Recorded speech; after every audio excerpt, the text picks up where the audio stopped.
question. Thank you, Mr. Chairman.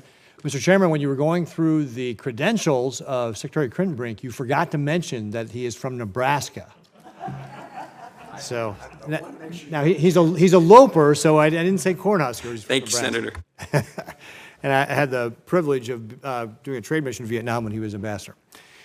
So speaking of Nebraska, we certainly had the firsthand experience with the malign ambition and threats the Chinese Communist Party faces to Nebraskans when their spy balloon floated across our airspace as well as a number of other states' airspace. And of course, Nebraska is home to the Strategic Command, which manages our nuclear forces.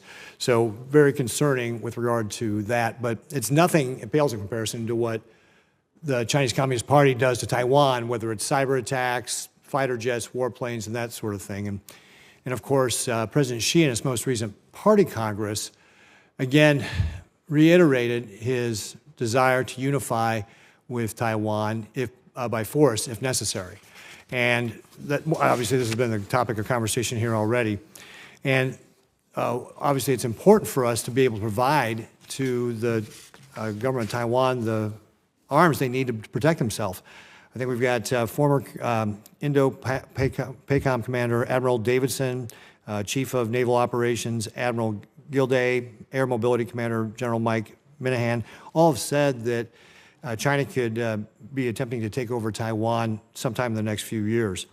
And President Biden has been strong in talking about defending Taiwan, sometimes so much the staff has had to walk back some of his comments.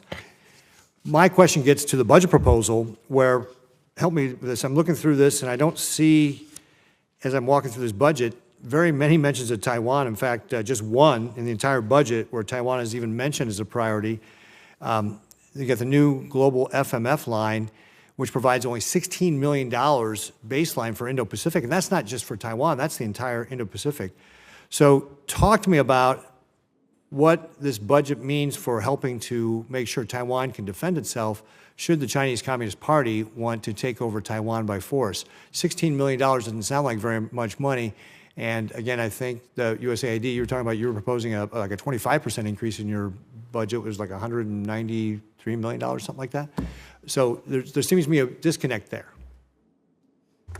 Senator, thank you very much for your questions. And again, let me just underscore what a priority is and how important it is to the United States of America that we continue to maintain peace and stability across the Taiwan Strait, and that we deter any possibility of precipitous PRC action aimed at Taiwan. I think, as you've outlined, we noted, of course, China's stated policies in which they claim that the so-called Great Rejuvenation of the Chinese nation is incomplete without, quote-unquote, reunifying with Taiwan. So this is deeply concerning.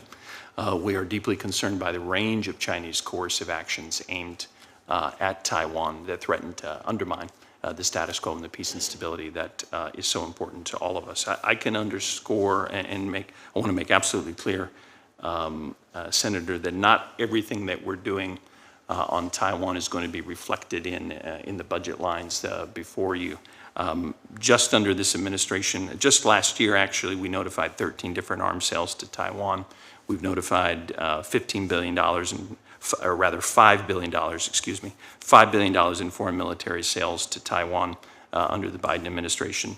And that accounts for, in the larger picture, $37 billion since 2010 and $21 billion since 2019. So we are committed to making available to Taiwan the necessary defensive arms so that it can maintain a sufficient defense capacity. I will point out, Senator, we are open to and we are grateful for the various options that have been made available to the administration to assist Taiwan to maintain self-defense capacity. We are open to exploring all of those different avenues. I think that foreign military sales have been the primary channel that has been used to date, but we are open to exploring all of those means. And again, we are absolutely committed to meeting our obligations under the Taiwan Relations Act. In your opinion, do we need, given the potential threat here from the Chinese Communist Party to take Taiwan by force, is it your opinion that we need to accelerate arms sales to Taiwan?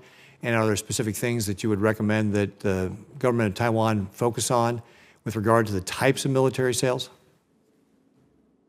Well, Senator, we're doing everything possible to accelerate all of the arms sales that have already been notified, and some of that is related to improvements that the U.S. government can make, needs to make. Some of that is related to supply chain and industrial-based challenges, and I know that we work with members of the Senate to address those as well. But again, we will meet our obligations under the Taiwan Relations Act to assist Taiwan to maintain a sufficient self-defense. At the same time, arms sales alone don't represent everything that we're doing, of course. We're consulting with our Taiwan partners on a daily basis on the things that they can do to better defend themselves. And that relates to the various defense reforms that President Tsai and others have carried out in Taiwan. That includes mobilizing an quote-unquote all-society defense. It means investing in asymmetric defense capabilities that we believe better deter the possibility of a precipitous action against Taiwan. And it also involves things like extending the mandatory service or conscription period for Taiwan youth to 1 year. So and it also has involved quite a substantial increase in Taiwan's own defense budget. So we think together with meeting our obligations, friends in Taiwan have done a great deal to increase their own defensive capacity. And then I would add, Senator, as I mentioned to the ranking member, we're also working with partners around the world who, like us, share an interest in maintaining peace and stability so that we can build out deterrence in that way as well. Thank you. Thank you. Thank you. Senator Duckworth.